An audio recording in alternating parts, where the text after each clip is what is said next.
Assalamualaikum warahmatullahi wabarakatuh. Perkenalkan, nama saya Putri Vinka Agustiani, NPM 052303000002 dengan prodi S1 Ilmu Komunikasi Ekstensi.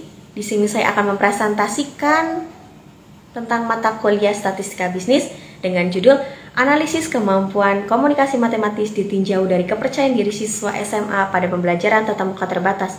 Adapun yang akan dibahas ada abstrak, pendahuluan, metode penelitian, hasil penelitian, serta pembahasan dan kesimpulan.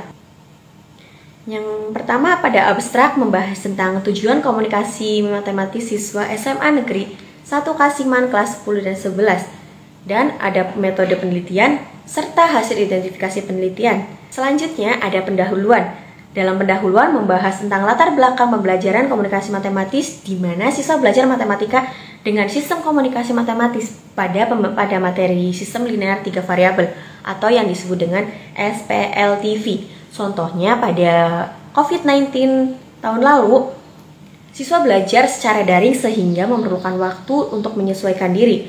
Namun nyatanya banyak siswa yang merasa kesulitan dalam memahami soal SPLTV ini. Selanjutnya pada metode penelitian. Pada metode penelitian ini menggunakan studi kasus kualitatif di mana dilakukan dengan sistem pengumpulan data angket, tes, dan wawancara. Di mana pada data angket ini kami mengambil kelas 10 MIPA 3 di SMA Negeri 1 Kasiman dengan melibatkan 27 responden, 10 laki-laki dan 17 perempuan. Pada hasil angket 15 menjawab positif, namun 12 menjawab negatif. Sedangkan pada tes digunakan untuk mengukur kemampuan matematis siswa. Sedangkan pada wawancara semi terstruktur dilakukan melalui reduksi, penyajian, dan penarikan kesimpulan. Selanjutnya ada hasil penelitian, di mana dikategorikan menjadi 3 yaitu tinggi, sedang, dan rendah. Pada hasil penelitian ini akan dibahas dalam bentuk diagram berdasarkan indikator komunikasi matematis mengenai wawancara semi terstruktur.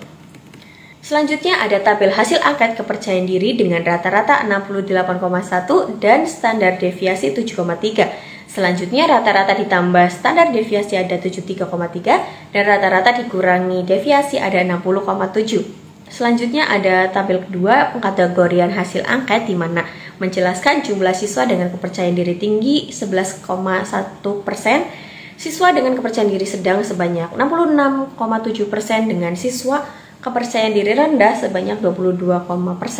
Presentasi kepercayaan diri siswa bisa dilihat dalam diagram merah menunjukkan tingkat kepercayaan diri sedang, sedangkan warna biru menunjukkan kepercayaan diri tinggi, yang warna oranye menunjukkan kepercayaan diri rendah.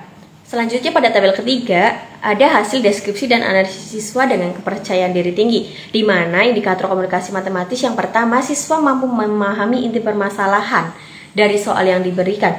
Namun pada soal yang pertama dan kedua jawabannya sama, yaitu siswa menyebutkan apa yang diketahui dan ditanyakan. Pada indikator kedua, siswa mampu menentukan ide matematis dalam mencari soal yang telah diberikan. Pada soal pertama dan kedua jawabannya sama, yaitu siswa mampu menjelaskan secara lisan langkah-langkah dalam menyelesaikan soal. Pada indikator ketiga, siswa mampu menjelaskan hasil pekerjaan secara logis. Pada soal pertama dan kedua, siswa mau menjelaskan bahwa ia mampu menjelaskan langkah-langkah penyelesaian yang ditulis pada lembar jawab. Pada tabel keempat menunjukkan analisis kepercayaan diri sedang di mana indikator pertama, kedua, dan ketiga mempunyai masalah yang sama pada tabel sebelumnya.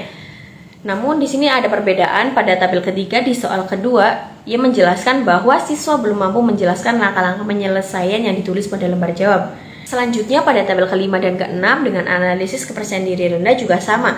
Perbedaannya hanya pada indikator ketiga, soal kedua, bahwa siswa belum mampu menyelesaikan langkah yang ditulis pada lembar jawab. Selanjutnya pada pembahasan kali ini menjelaskan bahwa siswa yang memiliki kepercayaan diri tinggi dalam matematika memiliki kemampuan komunikasi matematis yang baik.